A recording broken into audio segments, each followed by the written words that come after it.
नमस्कार दोस्तों, stock market studies में फिर से एक बार आपको स्वागत है। तो आज मैं बात करने वाला हूँ एक दिग्गज ऑनलाइन फैशन कंपनीज़ के बारे में जिस जो हाल ही में देखा जाए 2 दिन पहले ही लिस्टिंग हुआ है।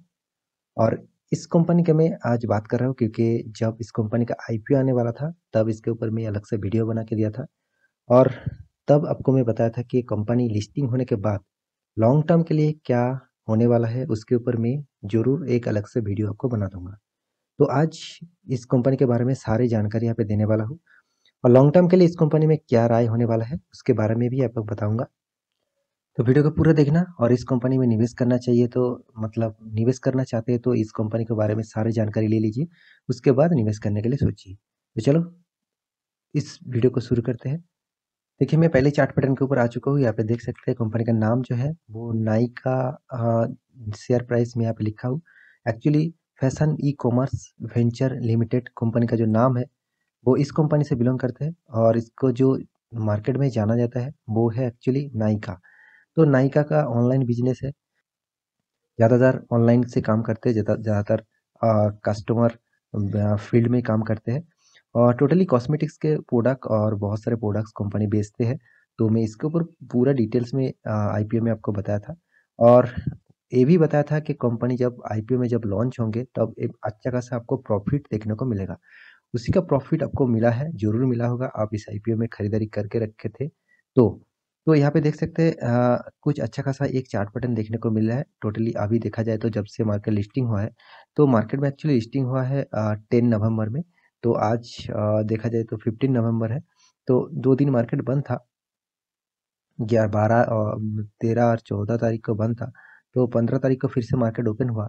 मगर 15 तारीख का चार्ट पैटर्न आपके सामने ओपन कर दूँ, तो यहाँ पे आपको देखने को मिलेगा करीबन-करीबन जब मार्केट ओपन हुआ तब से यहाँ पे ज अपट्रेंड में गया, उसके बाद ज़बरदस्त यहाँ पे गिरावट देखने को मिला। तो करीबन 4% से भी ज़्यादा यहाँ पे गिरावट देखने को मिला। तो इसके पीछे एक रीज़न है, एक बड़ा रीज़न है, उस रीज़न के बारे में यहाँ पे डिटेल्स में आपको बताने वाला हूँ। तो रीज़न बताने से पहले मैं यही कहूँगा, अभी तक आपने मेरे चैनल को सब्सक्राइब नहीं किया तो ज़रूर सब्सक्राइब कर लीजिए और मेरे वीडियो को अच्छे लगे तो एक लाइक करना और दोस्तों के साथ शेयर भी करना। तो चलो देखते हैं इसका मेन रीज़न क्या है। वो रीज़न आपके सामने ही है क्योंकि कंपनी की ने पिछले दिनों में क्वार्टर 2 का रिज़ल्ट पब्लिश किया था। यहाँ पे देख सकते हैं नाइका प्रॉफिट फॉल, मतलब कंपनी लॉस नहीं किया मगर प्रॉफिट जो है वो डाउन हुआ, बहुत ज़्यादा डाउन हुआ, 96% का प्रॉफिट फॉल हुआ। तो इतना ज़्यादा मतलब मान के चलिए 100 रुपीज़ का अर्निंग था, वहाँ से 96% अर्निंग चला गया। मतलब आपके पास सिर्फ 4% का प्रॉफिट बचा, मतलब इतना कम प्रॉफिट कंपनी ने किया है पिछले सालों के तुलना से। तो ये एक बड़ा रीज़न है, उस रीज़न के लिए ही यहाँ पे अच्छा खासा एक डाउन ट्रेंड देखने को मिला। फिर से बाइंग हुआ और एक अच्छा खासा फिर से एक अप ट्रेंड मूवमेंट में गया। तो इसीलिए इसका जो मैक्सिमम चार्ट पैटर्न आपके सामने ओपन कर दूँ, सॉरी मैक्सिमम नहीं, 5 दिन का चार्ट पैटर्न ओपन कर दूँ तो देखिए आप किस तरीके से परफॉर्मेंस यहाँ पे डाउन हुआ, उसके बाद फिर से एक अप ट्रेंड में गया। तो देखिए लॉन्ग टर्म के लिए इस कंपनी के बारे में बता दूँ तो उससे पहले कंपनी किस तरीके से रिज़ल्ट किया, किस लिए इतना डाउन हुआ, वो देख लीजिए। तो यहाँ पे मैं रिजल्ट शीट के ऊपर आ चुका हूँ, यहाँ पे मिलियन में फिगर दिया गया है। तो यहाँ पे देखिए टोटल जो इनकम है इस क्वार्टर में करीबन 8,900 मिलियन का टोटल इनकम किया। मान के चलिए 89 करोड़ का टोटल इनकम किया। पिछले क्वार्टर में था 8,217, पिछले सालों में था 6,048। तो आप एक चीज ध्यान से देखना, यहाँ पे देखिए पिछले सालों में बहुत इनकम कम था, इस क्वार्टर में सबसे ज़्यादा इनकम हुआ पिछले क्वार्टर के तुलना से भी।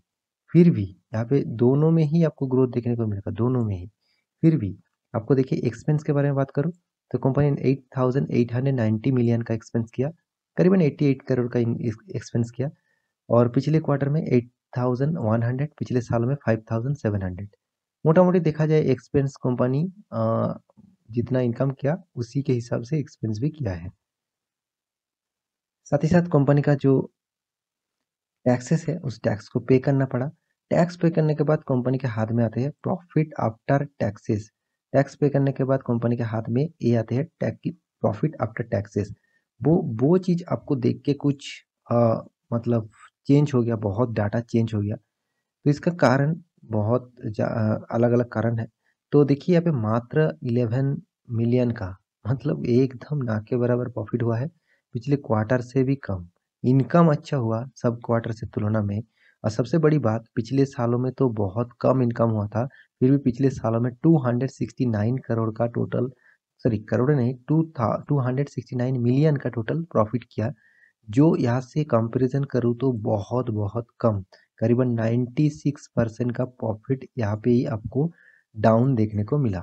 तो देखिए कंपनी ने लॉस नहीं किया, फिर भी देखिए इतना प्रॉफिट डाउन होने के तो वो भी मतलब डाउन भी तो एक कारण है जो कंपनी को गिरा सकते हैं और कंपनी को ग्रोथ होने से रोक सकते हैं। तो आपको हमेशा हर डेटा आपको देखना चाहिए। तो यहाँ पे देखिए कंपनी के ईपीएस के बारे में बात करूँ तो अर्निंग पर शेयर पिछले सालों में था 0.62 रुपीज़, और यहाँ पे इस क्वार्टर में है, सॉरी पिछले क्वार्टर में 0.08, इस क्वार्टर में एकदम ना के बराबर 0.03।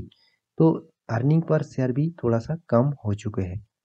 तो कंपनी के बारे में बात करूँ, देखिए कंपनी बहुत बढ़िया कंपनी है, क्योंकि कंपनी का जो मार्केट कैपिटलाइजेशन है वो करीबन करीबन 1 करोड़ से भी ज़्यादा, सॉरी 1 लाख करोड़ से भी ज़्यादा कंपनी का मार्केट कैपिटलाइजेशन है।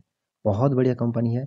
और उससे ज़्यादा जो चीज़ मुझे सबसे ज़्यादा हाई लगा वो है इसका पी ई रेशियो, बहुत हाई है। देखिए 2985, बहुत हाई लेवल में इसका पी रेशियो मुझे देखने को मिल रहा है। इसका फेस वैल्यू 1 रुपया, मतलब कंपनी स्प्लिट करके ही यहाँ पे मतलब लिस्टिंग हुआ है। और कंपनी अभी 2 5 दिन 4 दिन पहले लिस्टिंग हुआ, तो इसलिए कुछ भी कंपनी अभी तक डेटा यहाँ पे, सारा डेटा यहाँ पे अवेलेबल नहीं है। फिर भी एक चीज़ आपको दिखा दूँ, कंपनी के पास 24,000 करोड़ का, सॉरी 24 करोड़ का कर्जा है, मगर कंपनी के पास कैश भी देखिए 192 करोड़ है। मतलब देखा जाए कंपनी के पास जो कर्जा है वो कंपनी के लिए कुछ बात नहीं, क्योंकि उसके पास कैश बहुत है और साथ ही साथ कंपनी दिग्गज कंपनी भी है, इसका मार्केट कैपिटलाइजेशन भी बहुत ज़्यादा है। कंपनी का रिटर्न ऑफ इक्विटी देख लीजिए, एक साल में 7.54, 3 साल में 4%। और रिटर्न ऑफ कैपिटल एम्प्लॉयड देख लीजिए 9.5% एक सालों में, 3 सालों में 5.65%। तो ये दोनों डेटा मुझे थोड़ा सा नहीं, बहुत ज़्यादा यहाँ पे वीक पॉइंट लगा। तो कंपनी का सेल्स ग्रोथ भी देखिए डाउन में है, प्रॉफिट ग्रोथ है, एक साल में 140% का प्रॉफिट ग्रोथ किया। तो सेल्स ग्रोथ डाउन में है। और कंपनी का जो डेटा है उसके हिसाब से कंपनी का जो नेट सेल्स क्वार्टर बेसिस हुआ है, टोटल जो देखिए सेल्स हुआ 2019 में 102 करोड़, और 2020 में 187 करोड़, और 2021 में 142 करोड़, सॉरी 145 करोड़। तो सेल्स ग्रोथ ठीक ठाक यहाँ पे ग्रोथ अप्स एंड डाउन लेकर चल रहा है। तो यहाँ पे कंपनी का जो प्रॉफिट हुआ क्वार्टर बेसिस 2019 में मात्र 0.78 करोड़ का प्रॉफिट था, 2020 में अच्छा खासा प्रॉफिट था 15 करोड़, और 2021 में कंपनी ने और भी प्रॉफिट ग्रोथ किया 36 करोड़। तो यहाँ पे year of year basis company ने जबरदस्त एक प्रॉफिट ग्रोथ किया है। तो कंपनी का मतलब क्वार्टर बेसिस प्रॉफिट देखेंगे तो इस क्वार्टर में बहुत कम प्रॉफिट कंपनी ने किया है। तो कंपनी के पास कर्जा भी है, यहाँ पे देख सकते हैं 2019 में कर्जा था, 20 में कर्जा था, अभी 2021 में जीरो दिखा रहा है, क्योंकि कंपनी के हाथ में जिस तरीके से कैश है उसके हिसाब से कंपनी का कर्जा जो है वो एवरेज देखा जाए कंपनी का कर्जा ना के बराबर है। तो कंपनी का लॉन्ग टर्म के बारे में बात करूँ, सिर्फ एक चीज़ मुझे खरा नेगेटिव लगा, वो है कंपनी का cash flow, net cash flow देखिए अभी भी नेगेटिव में है, इस सालों में नेगेटिव में है, पिछले सालों में तो पॉजिटिव था, इस और 2019 में भी पॉजिटिव नेगेटिव था। तो देखिए पॉजिटिव नेगेटिव लेके कंपनी चल रहा है। तो लॉन्ग टर्म के लिए इस कंपनी के बारे में एक बात कहूँ, मतलब एक इस कंपनी अच्छा खासा लिस्टिंग तो हुआ, अच्छा खासा प्रॉफिट तो दिया, मगर अभी भी मुझे इस कंपनी में उतना पोटेंशियल नहीं लग रहा है जिस तरीके से इसमें इन्वेस्ट करना चाहिए। तो आप थोड़ा सा होल्ड करिए, क्योंकि कंपनी का पी रेशियो मुझे बहुत हाई लेवल में लग रहा है। तो जब मैं आईआरसीटीसी का पी रेशियो हाई लेवल में था तब आपको बताया था कि आईआरसीटीसी कभी भी गिर सकता है, और उसका नज़रिया आपको देखने को ही मिला।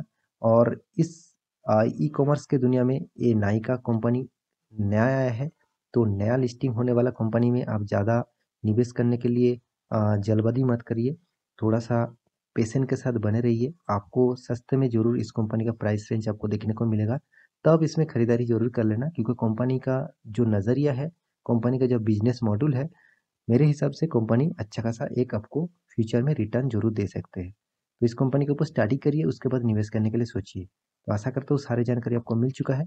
तो मेरे वीडियो अच्छे लगे तो लाइक करना, दोस्तों के साथ शेयर भी करना। मिलते हैं अगले स्टॉक लेके, तब तक के लिए चलिए अपने ख्याल रखिए, बाय बाय।